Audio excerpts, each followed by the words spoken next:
संजय साबळे यांच्यावरती खंडणीचा जो काही खोटा गुन्हा दाखल केलेला आहे त्या गुन्ह्याच्या निषेधार्थ खरं तर आपण सर्व मंडळी या ठिकाणी उपस्थित आहोत।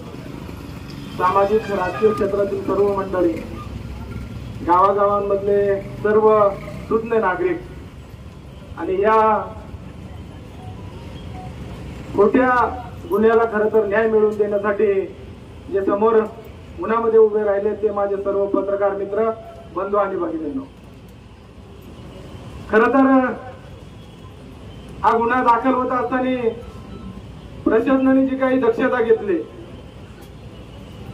आज इतका मोठा गुन्हा एखाद्याच्या सांगण्यावरून जर दाखल होत असेल तर साहजिक आहे ही फार विचार करण्याची बाब आहे। तुमच्या आमच्यासारखा कार्यकर्ता जर पोलीस स्टेशनला गेला, साधी एनसी जरी नोंदवायची म्हटली तरी हे पोलीस 2-2, 3-3 तास पोलीस प्रशासन आपल्याला बसवून ठेवतंय। कशासाठी एनसी नोंदवायचे? काय झालं तुमचं भांडण? कुणी कुणाला मारलं? कशासाठी तुम्ही हे काही उद्योग केले? अशी भाषा वापरणार हे प्रशासन देवराम लांडे सारख्या माणसाच्या नुसत्या शब्दावरती त्या ठिकाणी खंडणी गुन्हा दाखल करते। कुठला पुरावा त्यांच्याकडे आहे का नाही हे मला माहित नाही। कशाच्या आधारे हा गुन्हा दाखल केला? अरे आपण मी पोलीस प्रशासनाला विनंती कराल का, आता संजय साबळेची बायको या ठिकाणी बोलली, तिने सांगितलं बिचारीनं का माझे 2 सासू सासरे आहेत, त्यांचा सांभाळ कोण करेल भविष्यामध्ये संजय साबळेसारख्या माणसाला काही घडलं तर? उद्या त्यांच्या 4 वर्षाच्या मुलाला त्या ठिकाणी कोण सहकार्य करेल, कोण सांभाळेल? कारण जी माणसं सत्यवादी असतात त्यांना चुकीच्या पद्धतीने जर त्यांच्या आयुष्यामध्ये काही घडलं ती माणसं खरं तर त्या गोष्टीने खचून जातात आणि चुकीचा मार्ग त्या ठिकाणी अवलंबतात, असं आपण सर्वांनी पाहिलेलं आहे।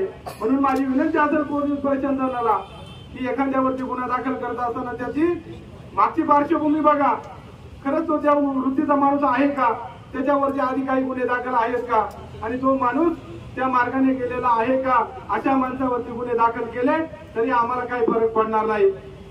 संजय साबळे माणसासारख्या त्या ठिकाणी माणसाने काय लिहिलं होतं? 2 ओळी फक्त लिहिल्या होत्या त्यांच्या विरोधामध्ये, आणि म्हणून त्याच्यावरती अशा पद्धतीने चुकीच्या पद्धतीने जर खंडणीचा गुन्हा दाखल करत असाल तर ही अतिशय लाजिरवाणी बाब आहे। आणि जुन्नर तालुक्यामध्ये खरं तर या ठिकाणी प्रशासन राहिलं आहे की नाही?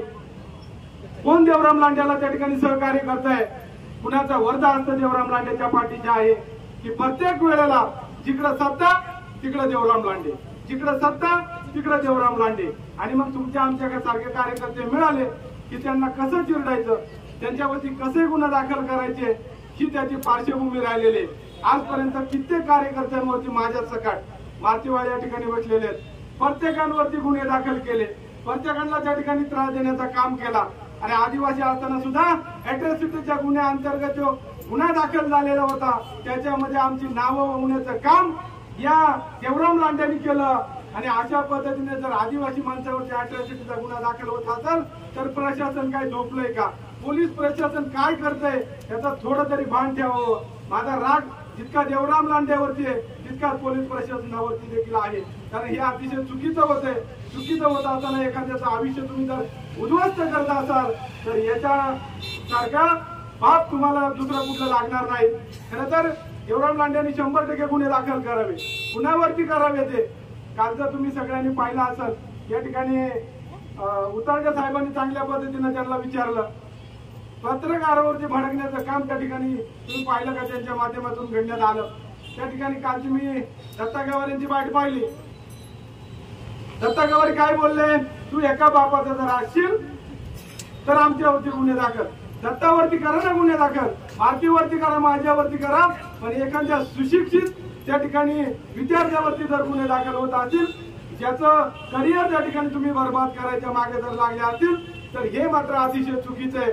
मी तुम्हाला विनंती करेल पोलीस प्रशासनाला की गुन्हे दाखल करत असताना पार्श्वभूमी बघा आणि नंतरच गुन्हे दाखल करा।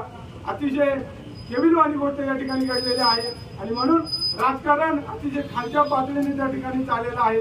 ती खालची पातळी जर तालुक्यामध्ये बदलायची असेल तर त्या ठिकाणी पोलीस प्रशासनामध्ये ती ताकद आहे आणि ती ताकद दाखवण्याचं काम त्या ठिकाणी प्रशासनाने करावं अशी माझी विनंती आहे। कुणाच्याही दबावाला त्या ठिकाणी बळी न पडता त्या ठिकाणी सत्याला न्याय मिळावा।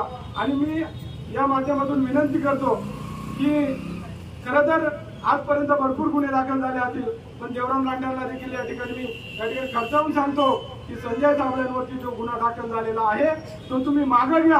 आमच्यावरती किती गुन्हे दाखल होते आमच्या मागे नका घेऊ, पण संजय साबळेचा गुन्हा मागे घेतला पाहिजे, कारण त्याच्या उभ्या आयुष्याचा प्रश्न आहे. तो कुठलाही राजकारणी किंवा पुढारी माणूस नाही, तर तो PhD झालेला अतिशय उच्च शिक्षित तरुण आहे. उद्या कुठल्याही नोकरीला लागला तरी तो लाखाच्या वर त्या ठिकाणी महिन्याला पैसे कमवू शकतो. आणि 1 लाख तुमच्याकडे मागितले म्हणून तुम्ही जर त्याचं आयुष्य बर्बाद करत असाल तर ही अतिशय लाजिरवाणी गोष्ट आहे.